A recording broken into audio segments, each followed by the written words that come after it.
Ready? Let's get it. All right, let's get this. My name is Billy Boy. Yeah, thanks, Mom and Dad. I'm an aspiring comedian, just trying to learn the rules of the road. And to do that, I'm hitting the road, visiting the cities and towns that allow stand-up comedy to thrive, meeting up with comedians, checking out their sets, and talking about the traffic jams, roundabouts, and five-way intersections that we all face. And you? Well, you just called shotgun. This is a trip down the Open Mic Turnpike. Today, the Open Mic Turnpike brings us to Aurora, Illinois, which is a suburb of Chicago. Excellent. Sorry. Aurora is the second largest city in Illinois, but their motto is a city second to none. And with a thriving art scene, including stand-up comedy, Aurora, Illinois has put in the stage time to give nearby Chicago a run for its money. Aurora is located about 45 miles west of our home base in Chicago. It spans both sides of the Fox River. The heart of downtown is on a small island in the middle of the river, and it gives a nod to the city's comedic history. Opposite the new and modern Hollywood casino, the Paramount Theater has been hosting laughs since 1931. Aurora's nickname is the City of Lights, and standing underneath those lights tonight is Mark Peterson. We asked you to take us to your favorite place in town, so what do we got here? Where are we at? The Two Brothers Roundhouse. The Two Brothers Roundhouse is truly a sight to behold. 70,000 square feet, including bars, a cafe, and even special event venues. Paying homage to Aurora's rich railroad history, the building was converted from an old locomotive roundhouse built in the mid-1800s. Please keep in mind, Two Brothers was gracious enough to let us film in their awesome venue. But our words, our opinions, are our own, and they in no way reflect those of Two Brothers. This determines who buys the first round. You ready? What famous Chicago architect made his mark on Aurora by constructing the William B. Greenhouse? Frank Lloyd Wright. Really? Did you guess that, or did you know that? Dude, I am not. I could not tell you. Crap. I'm gonna go buy a beer. What do you want? Any IPA, man. Give me some citrus. 26-year-old Mark Peterson lives in nearby Batavia, Illinois. I first met Mark in a beginning-level stand-up class at Chicago's Second City, and since then, he's continued to pursue open mics. I bought the beers, lucky guess Mark, and sat down to find out what he does, how he does it, and why. Back with the beer, Frank Lloyd Wright. You guessed that. Good guess, though. Good guess. Well, let's talk comedy here, right? Cool, that's why we're here, right? First question, why comedy? You know, I think it's just the one thing that that really came naturally to me. You know, school wasn't really like something for me. Half the activities that my mom put me in and stuff growing up, like it just didn't really satisfy me as much as causing trouble and making people laugh when I was growing up just as a kid. What kind of trouble? What did you do? I liked pranks. I liked scaring people. I was way too loud in church as a kid. Shooting, sneaking out of the house, and yeah, just all the regular trouble stuff. Did you ever heckle in church? Heckle? Because you said you were loud in church, and I'm picturing this coming around now. Like, have you ever had somebody talk during a set? No, I actually have not encountered that yet. I guess I'm the only bastard out there that's low enough to do that. What brought you to Aurora for open mic specifically? Really convenience, to be honest. How I started getting into comedy was, you know, driving up to Chicago, and just everything was so far. It wasn't a realistic thing, working a 9 to 5, you know. So let's talk about how many open mics you've got under your belt so far. Do you have a rough idea? I was like, shoot, it's almost kind of embarrassing. I under 10 for sure. Over 5, like maybe I've done like 7. I think tonight will be like my 8th or something like that. So you're brand new into it. Yeah. That's awesome. So the easiest thing to do, I think, when you're going to a class, you want to keep going because you've paid for the class, you've got a class schedule, you have the show at the end of the class. Mm-hmm. What is it that keeps you going back on your own? The reason I keep going back and continue with comedy is, I guess, just the love for it. It's a good pastime, you know. It's not, you know, I'm not trying to be a star. I'm not shooting for the stars, trying to make it big. I just really love the art and would like to grow and learn how to do it better. I've always had nerves, you know, just interacting with people day to day, being on stage. And, look, I got to point out, I'm sorry to interrupt. Look how you're sitting. Like if Hugh Hefner were here, he'd be sitting just like this, like, yeah, you know, I'm a pretty nervous guy. I think I sell it well, and the biggest thing is kind of overcoming that hump in your head, and I think that's a big thing for a lot of people that, you know, a lot of people don't want to say about themselves is that, you know, I get terrified before I go on stage, you know, whether it's an improv show or a stand-up show, there's that like 5-minute period of like almost like blackout in your head where it's like, I can't think, I'm gonna fuck this up. But then there's something about just getting out there and the pressure of having to do it that kind of puts it right in my head. So it's like once your name's on the sheet saying you're doing it tonight, you're stuck. That's honestly kind of my way of making myself do it. I just put my name on. I'm like, all right, once it's there, I can't fucking not do it. So right, you know, right. When they call my name, when am I going to run out the room? You know. I don't know if you've ever run into this, but there's this thing where you keep thinking, I can do it better later. If I just give it another week, I can write this joke better. Mm-hmm. Where I mean, you're signed up, your name's on the line, you're doing it tonight. I've always just been. I have this theory in my life. It's something I use in a lot of situations. I just call it fuck it, I guess. Trademark that. That's good. Yeah, TM. When I'm getting nervous and I don't know if I'm gonna do something, fuck it, just sign up. Because there's not a lot in my life that I know I can't do. So if I know I can do it, fuck it. That's awesome. I mean, that's the right attitude for comedy, without a doubt. I suppose so. There was one time I was just telling joke after joke after joke, and they were just looking at me. And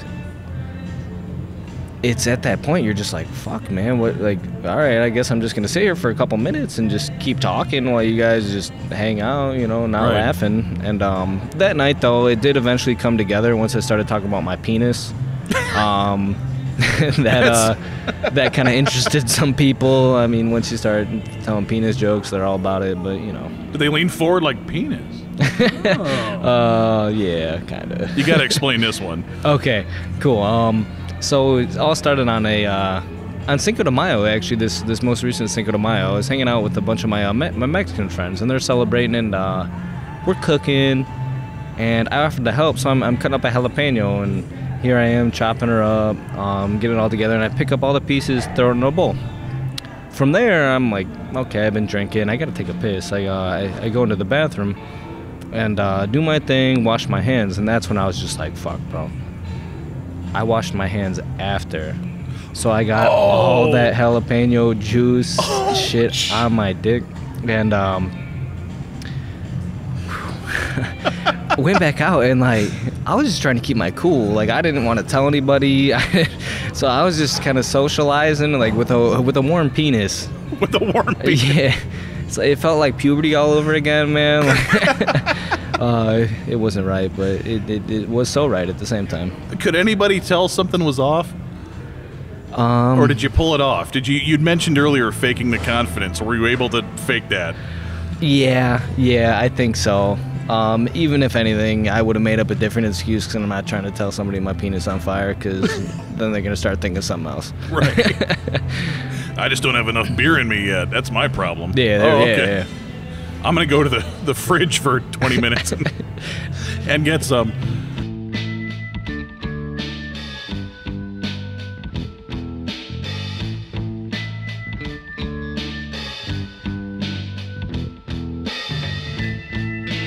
Back and re-beered with Mark Peterson. Round number two. Thank you. You shouldn't be buying me beer, but I appreciate it. You're reckoning that open mic money, man. Oh, yeah. That being said, people have questions for you. You ready? Okay, I hope so. So these are from Twitter. Kelly in Chicago wants to know, how much of what you do on stage is improv, and is it good or bad to memorize a joke word for word? I wouldn't say I improvise much. You know, the wording will change once you're on stage. Yeah. I don't think I've come up with a new punchline on stage yet, though. Oh, okay. So the story words vary a little bit, but the punchline, I mean, you're still trying to get to the same place. That's correct, yeah. Gotcha, okay. And I think part of it, too, you know, I had mentioned that I don't put a lot of time wording the jokes before, because I like them to just come natural. I'd also mentioned I'm a bit of a casual person. I like to just talk casually, let it flow out, and kind of let the joke come out just as it happens in the moment, you know? Gotcha. Just like I'm telling a story. I don't want to be a robot. Okay, question number 2. Mark with a C, right, is asking you, and I'm going to read this word for word. Hey, Mark with a K, do you get more chicks that way? Much love, Mark with a C. M-A-R-C. I mean, fuck. I'm kind of taken aback. I mean, if I got chicks at all, that would help to answer this question. But, bro, I'm in the same boat as you. I think maybe it's just a Mark thing. I'm bombing with chicks, but I'm with you, dog. I wonder if he's a Mark Peterson, because you know a couple Mark Petersons on Facebook, right? It's kind of weird how many Mark Petersons I know on Facebook, yeah. Do you have a big following of Mark Petersons? It's not so much a following, but I was invited to join a group called the Mark Petersons of America. There's a group called the Mark Petersons of America. Believe it or not. How did that get started? Whoever that motherfucker that did start it, for sure, got picked last in gym class. Don't do that. This is a $9 beer. I'm sorry. I don't know. I just think about him, man. He's sitting in his mom's basement, drinking Mountain Dew, eating Doritos. Like, what could I possibly create that I could never get kicked out of? Well, my name's Mark, and I'm in America, and thus. And thus. It was created. And then he thought all day, I'll add the word of, and it's done. Yeah, it's seal the deal. Well, to all the Mark Petersons out there. Hey. Someplace out there, there's like the worst Mark Peterson. It might be me. In this club, no, you're the best Mark Peterson. It's probably me. Mark Peterson, Two Brothers Roundhouse in Aurora, Illinois. Thank you so much. Thank you. Let's go watch some comedy. Fuck yeah. The Comedy Shrine is truly that, a shrine. The owner, Dave, has an overwhelming collection of memorabilia. It's like walking into a museum to all things funny. You'll see photographs, autographs, props, going from modern times all the way back to the dawn of comedy. And luckily, seeing tonight's open mic show was free. 2-drink minimum. But hey, you gotta do what you gotta do. After taking a few moments to take it all in, it was time. Mark Peterson was getting ready to go on stage. All right, cool. This next one coming to the stage, new fella that I've seen around the scene a lot lately. Put your hands together for Mark Peterson.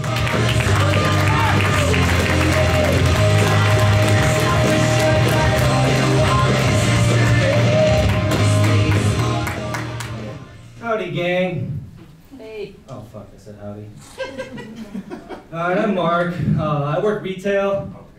Yeah. It's for sure for the paycheck. There's nothing fun about getting your ass torn into by a white soccer mom. Yes. To be honest, that shit's scary, bro. It's like there's a lot of scary shit out there, man. Murderers, rapists, bees. You get stung by any one of those three, you're in a whole world of hurt, bro, I'm telling you. I work with a lot of young kids. I'm a manager, so I work with all these youngins, you know, straight out of high school, that little high school jock and shit, you know. There's nothing I love more than breaking their spirit, you know. They're getting all cocky, puffing their chest out. And there's this one kid one time, I had to break him down a little bit, man. He turned to me, he says, "You trying to try me?" I'm trying to figure out what that shit meant, bro. That shit was weird. That time I went to a party with a bunch of like youngins and shit like that, man. We getting drunk, we go to the party, you know, I'm trying to be cool. I'm like, "Gee Willikers, pal, man, that shit was a good time though, wasn't it?" They're like, "Yeah, man, she was litty like a titty, boy." That's the night that I learned those two things mean exactly the same thing. So in addition to that, like, I'm an outdoorsman. Well, no, hold on, I'm kind of a pussy. Outdoorsmen are like, those are men. But I'm like a suburb kid that likes the outdoors. So like here I am on a hiking, like backpacking trip, and I'm like walking, I separated from the group, I'm by myself, I'm in the wilderness, and like I'm walking down the path, and it was scary as fuck. I heard a growl. And like this is an area, mind you, that like has bears, and I know it. So I get this like buck knife on my hip that was passed down from my dad from the top shelf at Walmart, because I was short when I was little. So I had the knife on my hip, man. I'm like, boom, pop that shit off the hip, man. And then I had my little walking staff. Boom, flip that bitch upside down. Because like, I'm ready, man. And I'm like, I'm gonna take this fucking bear on, bro. I'm like, it's a different mindset when like you're in there like, I'm gonna fucking have to kill someone, man. And like, someone starts making sense. oh, your center of gravity being fucking too fucking low? Like, this bitch cannot take me on if I'm fucking like this right now. So here I am creeping down the path, like I'm about to stab this bear. And I get up to this bush that I know is behind. I'm like, man, I'm gonna get this motherfucker. So I turn the corner. My ass is almost like dragging on the ground, mind you. And I remembered, we smoked a joint before we left camp, and I was just really fucking high. So that wasn't shit. Sorry, I smoke too much weed. Like, it gets a little crazy sometimes. I'm sorry. Like, yawning, right? That shit, like, is that to assert dominance now? Like, it's almost like an impact sport, like an Olympic sport people are trying to make. I was at the gym the other day, and I got off the elliptical, right? I worked out for that amount of time that, like, I got exercise, but I'm still a piece of shit, you know? And I was like, turn around, and this motherfucker's like,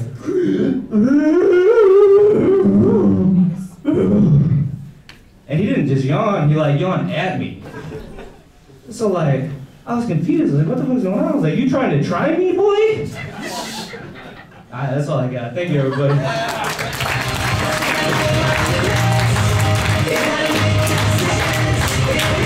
Let's go for Mark, give it time back to the room. That's right. That's how you do it. All done with Mark Peterson. How'd it feel, man? Man, I was nervous, man. I think it's because I had a couple drinks before, but I was getting jittery coming up to it. I think also, too, there's a lot of really funny comedians and a packed crowd. I've never seen this place that full, and everybody was roaring. A room full of comedians is hard to make laugh. Do you usually watch them, or do you usually not? You know, the more and more I was watching the comedians come up, I was starting to get nervous, more and more nervous, because I was seeing how funny they were and how many laughs they were getting. I was starting to think about how many laughs I was gonna get. So after that, I just flipped on my phone, man, started going through my Facebook feed and trying to distract my mind. Once I did that, I was able to, I'd like to say focus, but unfocus more so, and just kind of forget, because I'd rather go up there fresh than thinking about what the last person did, you know? And it didn't feel like a full 5 minutes, but it was a good time nonetheless. Not at all. I mean, I was filming and I thought, like, he's got a couple of minutes left, and all of a sudden we're done for the night. Yeah, I saw the light crazy. And said, peace. So if you've never done an open mic before, how does the light work? When you're up there, what are you seeing? So you're pretty much just up there on stage, and they tell you where the booth is, and from there they're going to give you one flash. It's going to mean you have 30 seconds left in your set. Okay. Once you see a flashing light, that means you get the fuck off stage, because especially here, they have a lot of comedians, so they don't have time for people to be greedy. So once that light flashes, get the fuck out of there. Gotcha. Thank you so much for doing this. Hell yeah, man. It was a pleasure. And Open Mic Turnpike. In comedy, everyone has something they can learn from everyone. So what rules of the road do you have to share? If you're a stand-up comedian and would like the Open Mic Turnpike to come see you, give us a shout. We're always up for a good road trip. Just email billyboy@openmicturnpike.com. Just like it sounds, billyboy@openmicturnpike.com. A big thanks to the fearless Mark Peterson for making this first episode a reality. Thanks to the City of Lights, Aurora, Illinois, and thanks to Two Brothers for letting us shoot the interview. And a reverent genuflect to Dave in his incredible comedy shrine. Seriously, this place is one of a kind. Go see it. Thanks to the friends and family who helped us get through the traffic jams in this thing. Especially Katie Krentz, Mike Linden, Darren Trueblood, and audio guru Matt Pelser. And most of all, thank you. Thank you for keeping stand-up comedy alive, and thank you for watching. And don't forget, gas isn't free. So send me money, or hit subscribe. Both will help us keep this show on the road. I'm Billy Boy from Chicago, Illinois, and this is the Open Mic Turnpike.